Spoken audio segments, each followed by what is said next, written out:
Jomboy tumanining 56-ixtisoslashtirilgan davlat umumta'lim maktab-internati hamda Xolvoyi mahallasida hududga Samarqand gaz ta'minoti filiali, mehnatni muhofaza qilish, ekologiya va sanoat xavfsizligi bo'limi mutaxassislari tomonidan navbatdagi targ'ibot tadbiri o'tkazildi. Tadbirda aholidan gazdan foydalanish madaniyatini oshirish, favqulodda vaziyatlarning oldini olish hamda ta'lim muassasalarida bolalar hayoti uchun xavfsiz sharoit yaratish xususida so'z yuritildi. Targ'ibot davomida mutaxassislar tomonidan mahalla ahli va maktab xodimlariga tabiiy gazdan foydalanishda amal qilinishi lozim bo'lgan muhim talablar tushuntirildi. Mutaxassislar ayniqsa sovuq kunlarda ko'p uchrayotgan noxush holatlar, havoning yetarli almashmasligi, ventilyatsiya teshiklarining yopib qo'yilishi va gazdan noto'g'ri foydalanish oqibatida kelib chiqadigan zaharlanish xavflariga alohida to'xtalib o'tishdi.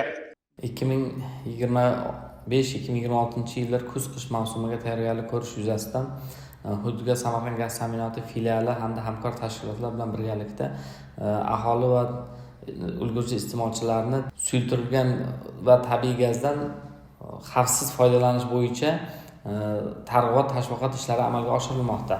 Jumladan Jomboy tumanida maktab va mahalla fuqarolar yig'inlarida aholi bilan yuzma-yuz mana shu tabiiy gazdan xavfsiz foydalanish yuzasidan targ'ibot ishlarini amalga oshirildi.